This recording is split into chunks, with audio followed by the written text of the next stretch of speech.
और अब खबरों की तफसील। मुल्क के सबसे अमीर कॉरपोरेशन बीएमसी का बजट पेश कर दिया गया। बीएमसी ने 45,949.21 करोड़ का बजट पेश किया। इस साल के बजट में 17.70% का इजाफा किया गया है। एक जानिब बरसर इक़्तिदार जमात शिवसेना बजट की तारीफ कर रही है, वहीं अपोजिशन इसे सिर्फ चुनावी बजट करार दे रहा है। देखिए हमारे नुमाइंदे वसीम अंसारी की ये रिपोर्ट।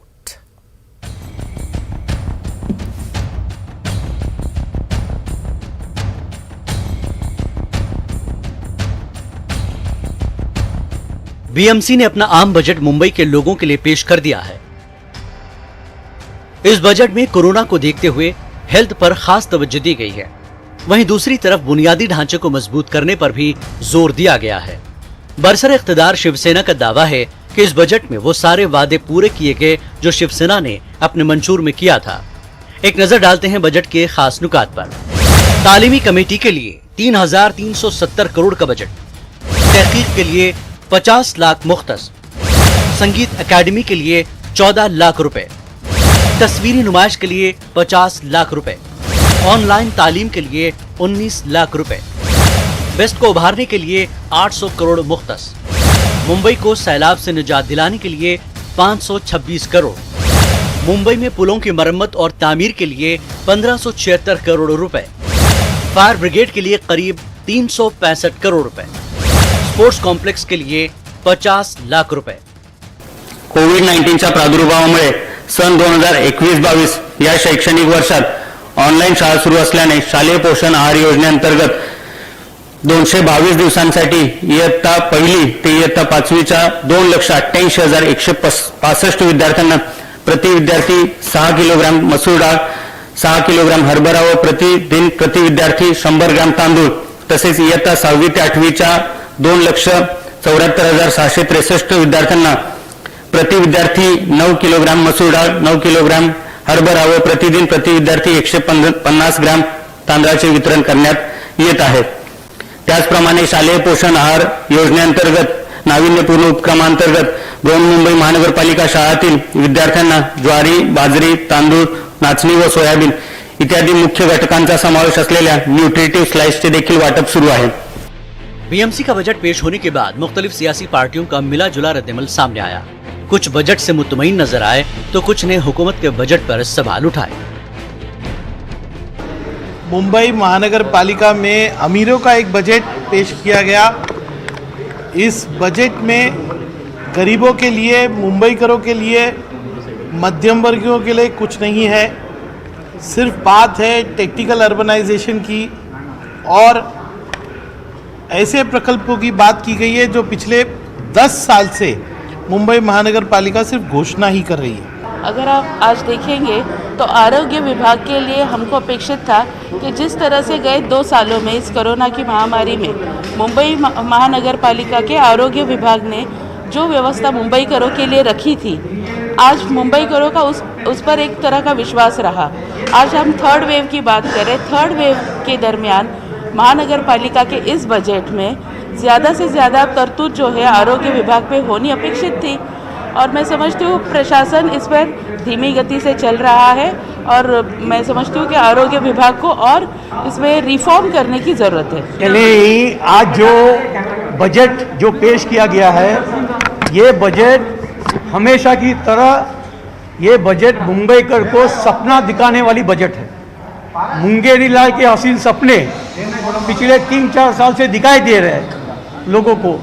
ये बजट में है जिस तरीके से हेल्थ के पर ज़्यादा ध्यान देना चाहिए, एजुकेशन पे ज़्यादा ध्यान देना चाहिए, स्वास्थ्य पे ज़्यादा ध्यान देना चाहिए, लेकिन ये देखा गया है सबसे ज़्यादा एलोकेशन जो है वो कोस्टल रोड को दिया गया। इल्जामात और जवाबी इल्जामात के दरमियान बीएमसी बजट पेश हो गया है। इस बजट में फंड बढ़ाया गया है। बीएमसी इंतखाबात से कबल ये आखिरी बजट है। मुंबई वालों को इस बजट से कितना फायदा होगा ये तो अलग बात है, लेकिन बजट को इंतखाबी मुद्दा जरूर बनाया जा सकता है। न्यूज़ 18 उर्दू के लिए मुंबई से वसीम अंसारी की रिपोर्ट। बीजेपी का कहना है कि ये एक चुनावी बजट है, मुंबई के लोग सब समझ चुके हैं। सुधीर मंगटीवार ने क्या कुछ कहा, ये देखते हैं। ये अर्थसंकल्प जनता की इच्छा आकांक्षाओं के लिए नहीं है। फिर से चुनाव जीतने की जो इच्छा है वो राजनीतिक इच्छा पूरी करने के लिए यह अर्थसंकल्प दिया गया है। यह शहर में आज भी पीने के पानी के लिए, बिजली की व्यवस्थाओं के लिए कई ऐसी सुविधाएं हैं जो हमने हमारे इस राज्य के मुंबई शहर के जनता को देनी चाहिए, वो देने में हम असफल गए। मुंबई शहर का अर्थसंकल्प ये शहर के विकास का संकल्प कम और चुनाव जीतने का संकल्प ज्यादा है। शिवसेना के मन में डर है। टीपू सुल्तान को लेकर महाराष्ट्र के साबिक उजियाला देवेंद्र फडणवीस के खिलाफ लगातार नाराजगी पाई जा रही है। इस सिलसिले में अकोला में मुस्लिम राष्ट्रीय मोर्चा और बामिसैफ की जानिब से एक एहतजाजी धरना मुनक्किद किया गया, जिसमें मांग की गई कि देवेंद्र फडणवीस अपने इस बयान को वापस लेते हुए माफी मांगे। साथ ही इंतजामिया से उनके खिलाफ कार्रवाई का भी मुतालबा किया गया। राष्ट्रीय मुस्लिम मोर्चा और बामसेफ की सभी 88 संगठनाएं यहाँ मौजूद है और हम लोग यहाँ पे धरना प्रदर्शन इसलिए कर रहे हैं क्योंकि हमारे महाराष्ट्र में महाराष्ट्र के पूर्व माजी मुख्यमंत्री ने जो टीपू सुल्तान साहब के बारे में गलत शब्द का यूज़ किया है और उनका अपमान करने की कोशिश की है, उसको लेकर उन्होंने माफ़ी मांगना चाहिए। बेटी की मौत से दिलबर्दाश्ता एक शख्स ने अदालत का दरवाजा खटखटा दिया है। दिलीप लोनावत का कहना है कि कोरोना वैक्सीन की वजह से उनकी बेटी की मौत हुई।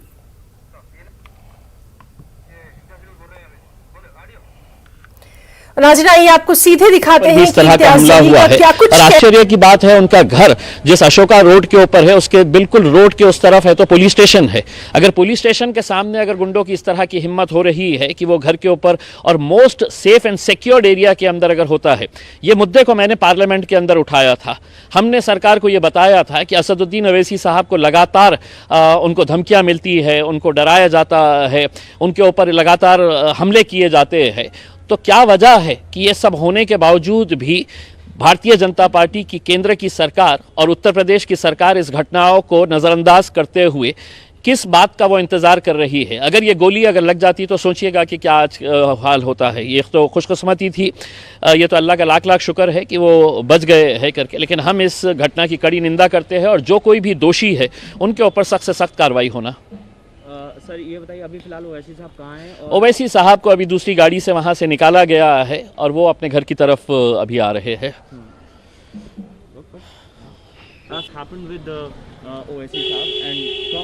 Well, for the past so many days, he has been continuously campaigning for the AIMM candidates in Uttar Pradesh, and today he was somewhere in Meerut for Padyatra and for a public meeting. And while returning, some 3-4 persons they suddenly attacked his vehicle, and there were 3-4 rounds of fire that was aimed at his car. Luckily, he survived.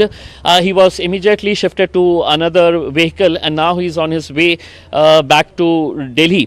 But we strongly criticize and condemn the way the central government and the state government are taking the security issue of Mr. Asaduddin Owaisi so lightly. Just a couple of months back, there was an attack on his house, which is on Ashoka Road, the most secured, considered to be the safest place in India, where all the VVIPs live, and there's a police station just bang outside opposite his house on Ashoka Road, and the culprits had the guts to come and attack his house. I had personally raised that issue in the parliament and had demanded security for Mr. Asaduddin Owaisi.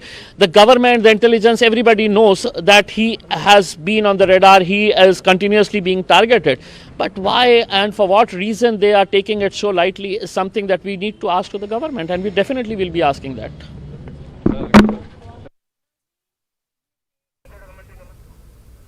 Aurangabad के रुकने parliament Imtiaz Jaleel, जिस तरह से आज ये खबर आई कि गाजियाबाद में एमआईएम सदर असदुद्दीन ओवैसी की गाड़ी पर कई राउंड फायरिंग की गई, उसी पर इम्तियाज जलील सख्त गुस्से का इजहार करते हुए और इंतजामिया पर साफ तौर पर उन्होंने यहां सवाल भी उठाया है। उन्होंने पिछले कुछ वाकयात का जिक्र किया कि लगातार वो ये बात पार्लियामेंट पे उठाते रहे हैं कि किस तरह से अज़दीन ओवैसी की सिक्योरिटी को लेकर खदशात देखे जा रहे थे। तो लगातार इस अहम खबर से हम आपको रूबरू करवा रहे हैं। तस्वीरों में आप साफ तौर पर देख सकते हैं और MIM सरबराह अज़दीन ओवैसी ने खुद ट्वीट करके इस बात की जानकारी दी कि मेरठ में जलसे से बाहर निकल रहा था कि मेरी गाड़ी पर 3 से 4 राउंड फायरिंग की गई। 3 से 4 हमलावरों ने फायरिंग की। उन्होंने ये भी लिखा कि मेरी गाड़ी पंक्चर हो गई। उसके बाद हम सब दूसरी गाड़ी में शिफ्ट हुए। अल्हम्दुलिल्लाह हम सब महफूज हैं।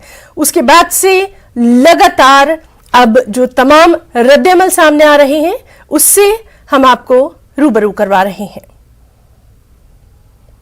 तो छजारसी टोल प्लाजा पर मेरी गाड़ी पर कई राउंड फायरिंग की गई। 3 से 4 हमलावर थे।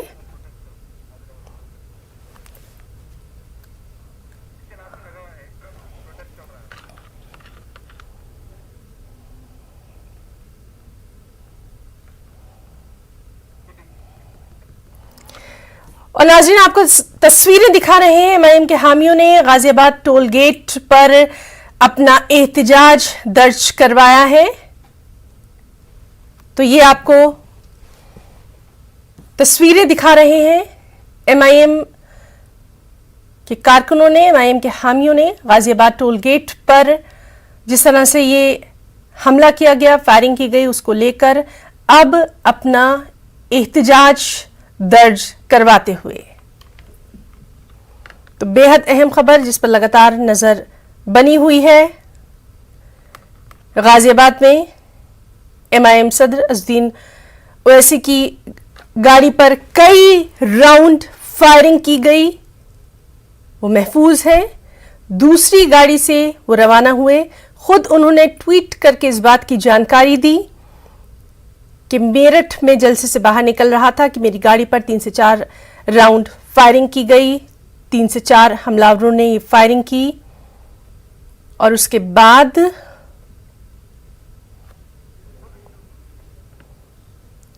और अब ये तमाम तर तस्वीरें लगातार इस अहम खबर पर क्या कुछ रद्द-ए-अमल है उस पर हमारी नजर बनी हुई है। बेटी की मौत से दिल बर्दाश्ता एक शख्स ने अदालत का दरवाजा खटखटा दिया है।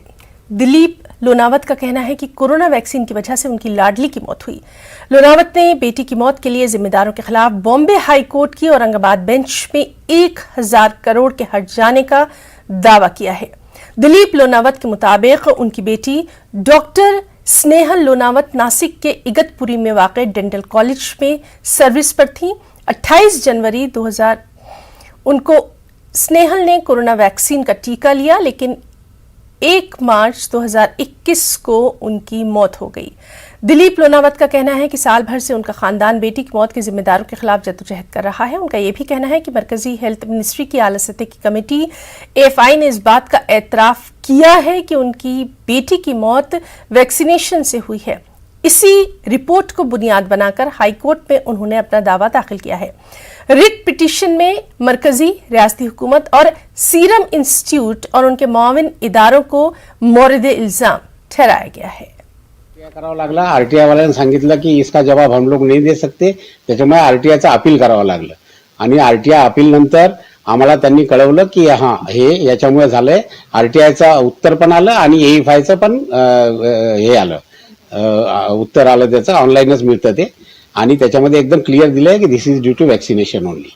दावा 1000 कोटी आहे का 10,000 आहे की 1 लाख कोटी आहे, त्या कोटीचा काहीच उपयोग नाही, कारण मी माझी मुलगी तर गमावली आहे।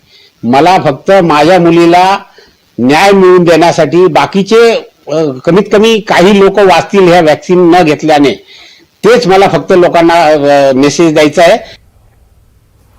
मालेगांव म्युनिसिपल कॉरपोरेशन की हुदूद में रास्तों और सरकारी जमीनों पर बरसों से बसे हुए झोपड़ी की आवाम के लिए मरकजी और रियासती हुकूमत की जानिब से IHSDP स्कीम के तहत पक्के मकानात बनाकर दिए गए हैं। इन मकानात में पिछले 4 बरसों से लोगों को मुंतकिल करने का काम जारी है, मगर अब तक सिर्फ 1200 लोग ही इन मकानात में मुंतकिल हो पाए हैं। इसलिए हुकूमत की जानिब से यह ऐलान किया गया कि आने वाले 2 महीनों में अगर इन मकानात में लोग मुंतकिल नहीं होते तो इस स्कीम को वज़ीर-ए-आज़म आवास योजना में ज़म कर दिया जाएगा। यहाँ पे आने को हमको 3-4 साल होने पे आया, पर हमको इतनी दुनिया भर की तकलीफ है यहाँ बहुत। हम सुकून से नहीं रह पा रहे, लोग रहने इससे नहीं आ रहे कि यहाँ इतनी गंदगी है, सब गंदगी फैल रही, बच्चे बीमार हो रहे, मलेरिया हो रहा। पहली किस्त आप 5,000 रुपया यहाँ पर दोगे, उसके बाद आप लोगों को अलॉटमेंट लेटर दिया जाएगा।